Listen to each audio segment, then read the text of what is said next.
Well, hello again and welcome to Sunday Thoughts from Ardtrea Desertcreat. We have pre-recorded the actual Sunday Thoughts this week, which is on the theme of sheep and shepherds. Lorraine will read to us Jesus' words recorded in John chapter 10. We'll have a song from Grace and Russell, and then I'll share some thoughts. Before all of that though, just two announcements. First of all, would you keep in your thoughts and prayers the Brisbane family circle? Many of you will have known Jim for many years, a much loved and respected teacher in Cookstown. Jim sadly passed away earlier this week, and so we want to keep Rosemary and the boys, Johnny and Jeremy, and Jim's brothers and the wider family circle in our thoughts and prayers. Secondly, and also very importantly, it's almost time for Easter Vestry. I was hoping to be able to do Easter Vestry in person in the hall, but current regulations now don't permit that.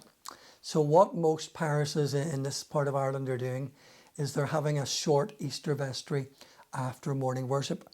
The reason is we are allowed to open our churches for worship. So the deal is, if you can come to Easter Vestry, you have to come to worship first of all.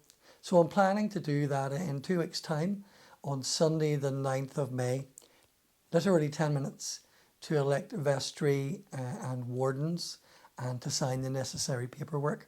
So we'll do it in Ardtrea, Sunday the 9th of May after 10:30 service, and the same Sunday the 9th of May in Desertcreat for a few minutes after morning worship at 12 noon.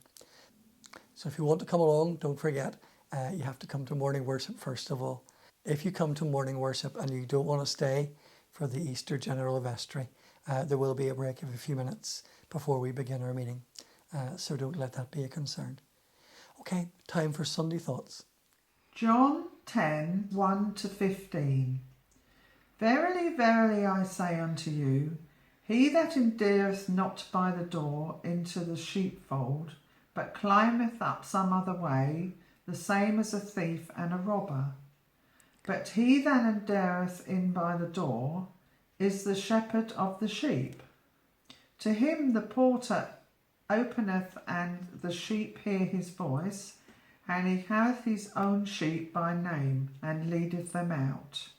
And when he putteth forth his own sheep, he goeth before them, and the sheep follow him, for they know his voice. And a stranger will not follow, but will flee from him, for they know not the voice of strangers. The parable spake Jesus unto them, but they understood not what things they were, which he spake unto them. Then said Jesus unto them again, Verily, verily, I say unto you, I am the door of the sheep. All that ever came before me are thieves and robbers, but the sheep did not hear them.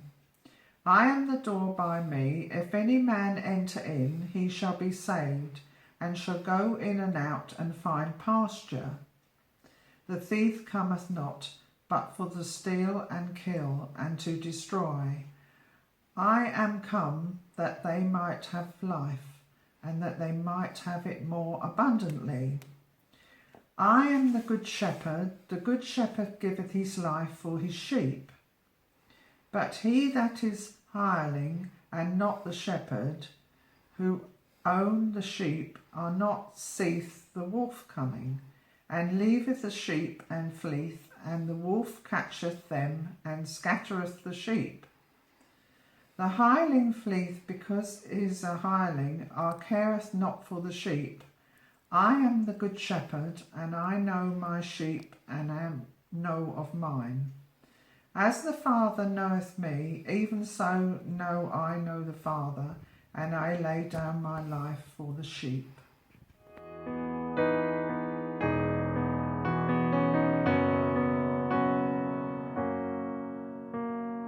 Oh, to see the dawn of the darkest day, Christ on the road to Calvary,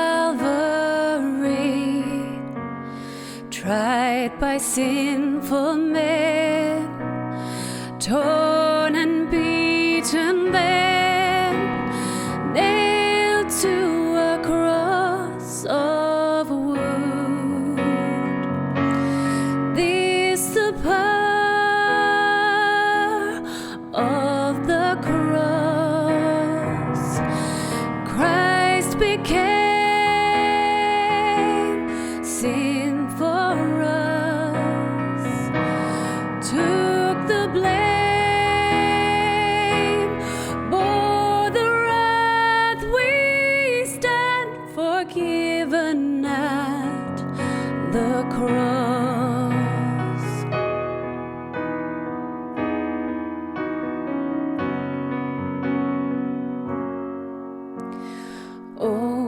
see the pain written on your face, bearing the awesome weight of sin. Every bitter thought, every evil deed, crowning your blood-stained brow. This the power of the cross. Christ became sin for us, took the blame, bore the wrath. We stand forgiven at the cross.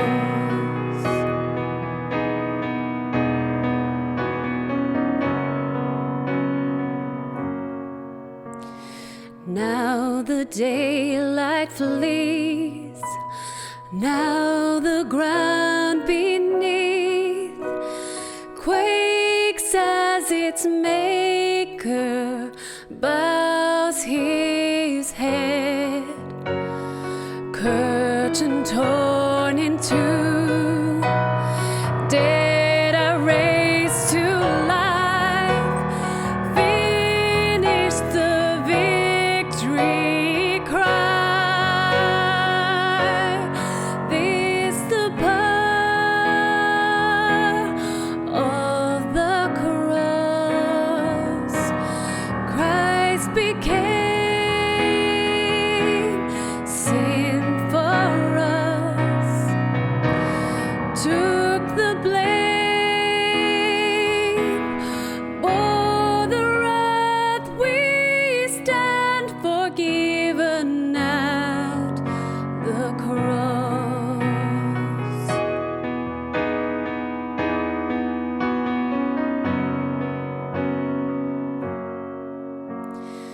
Oh, to see my name written in the wounds, for through your suffering I am free.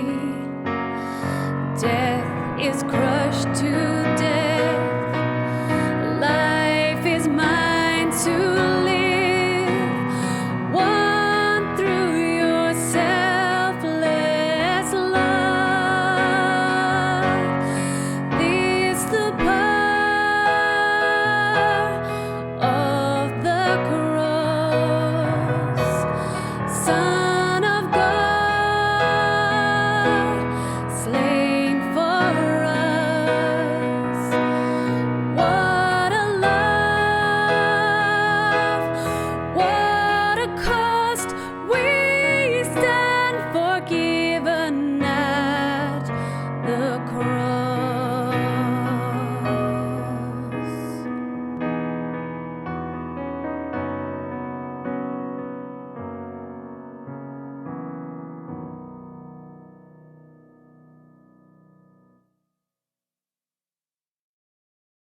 This morning our theme is sheep and shepherds, but before we get into that, can I remind you once more about our gardens project over the next while. What we're hoping to do, if you missed our announcements last week, is we're hoping to get some little bits of video of what you do in the garden, what you grow, what you enjoy getting up to, whether you keep bees or grow roses or grow vegetables or potter in an allotment. We would love to see whether you grow things in pots and plants. I want to start introducing a wee bit of spring and summer colour to our Sunday service online things.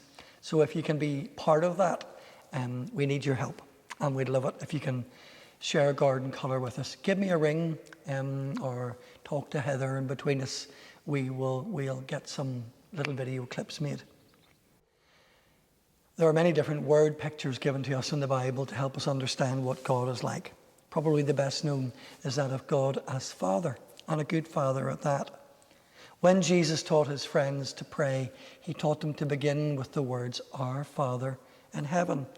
And he was trying to help them see that if you want to get your head around what God is like, then the picture of a good father is a really good picture.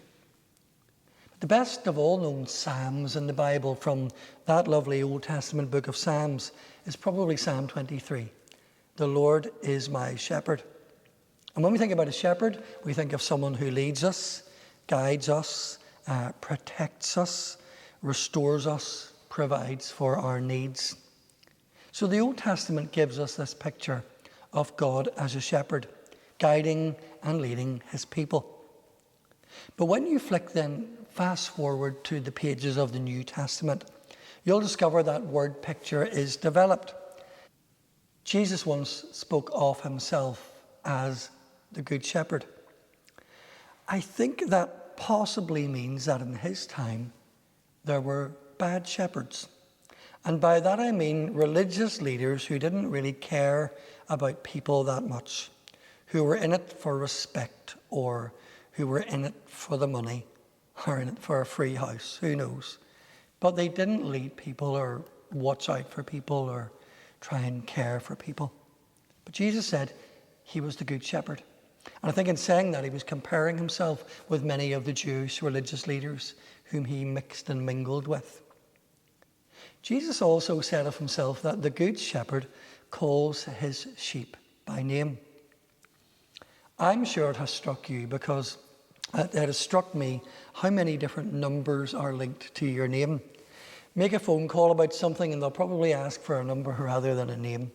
You've got a national insurance number, you've got a health service number, you've got lots of numbers probably related to your bank accounts, you've got an exam candidate number, and so on. And lots of people, when you ring them, don't give a toss about who you are. To them, they just want to know, what is your number?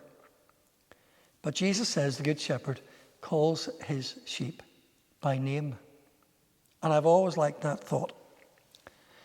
Perhaps the most powerful thing, though, that Jesus taught about being the Good Shepherd is that the Good Shepherd lays down his life for his sheep. Apparently, it was quite common in Jesus' time for a shepherd to look after somebody else's sheep. But in doing so, he wouldn't care that much. And in the event of something catastrophic like an attack by a wolf or some wild animal, if a shepherd was looking after somebody else's sheep, he would probably just clear off. He would look after his own needs, make sure he wasn't bitten or mauled to death, and whatever happened to the sheep happened to them. But Jesus spoke of himself as being like the Good Shepherd, who laid down his life for his sheep. Here's another thought this morning related to sheep and shepherds. We have had several bishops and archbishops visit Ardtrea Desertcreat. And when they come to church, they usually bring with them a little case.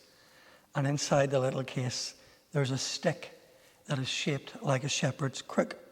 The kind of a thing that a shepherd would use to move sheep around. Now, in the life of our church community, Jesus is the Good Shepherd. He's also the chief shepherd. The bishops are the under shepherds, and church leaders like me are the junior shepherds, or the shepherds of the local church. Shepherding has changed dramatically in the past 30 years since I first wore a back-to-front collar. And I was thinking recently about some of the things that have changed. First of all, people used to talk about the dynamic of people leaving church for a while and then returning. Typically, a young person might leave home, go off to university, come home, get married, and through a wedding or maybe a baptism, they would return and link again with their local church, even if they'd opted out for several years. That doesn't happen anymore. That has all changed. In the life of church, you can't rely on that as something that happens regularly. They don't come back unless they are convinced, committed Christ followers. They probably won't come back. Another change that has happened and has been really obvious over the past 30 years is that life has got busier. Sundays have become much more precious. And so unless people have faith or they're genuinely exploring and asking questions, chances are they'll give church a miss. They'll have a Sunday lie-in, wash the car, watch cookery programs on telly, begin Sunday lunch and give church a miss. I suppose the challenge for sheep and shepherds, Christians and Christian leaders, is how to respond. What do? Do you shout at them? Do you scold them and tell them off? Do you complain?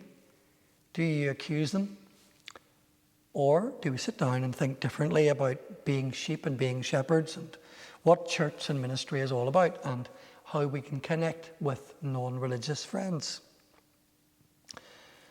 Another change that I've noticed over the years is the widening gap between what you might call a Christian worldview and the general worldview, the common worldview we find in our culture. I mean, we used to be what you would loosely describe as a Christian country, where most people had some kind of a connection with a local church, and most people knew the basics of the Christian story. That simply is not true anymore. And for many people, church is seen as just irrelevant.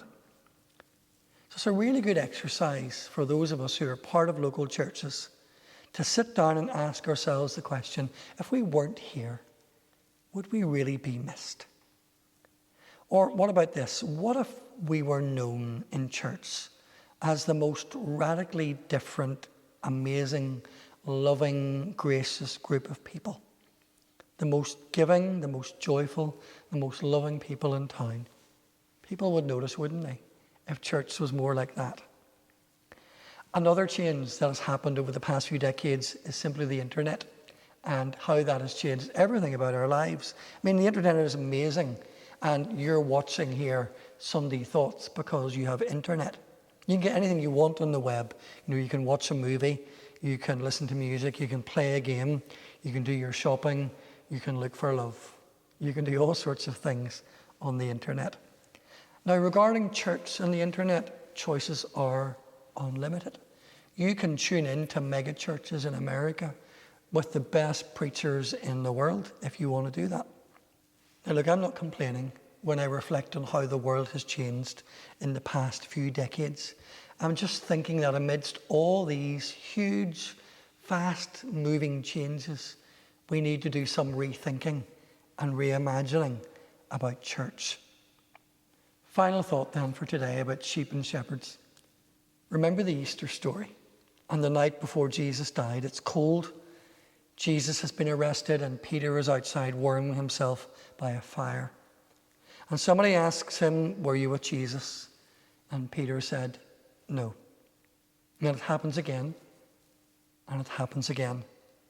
And 3 times within a relatively short period of time, Peter denies Jesus.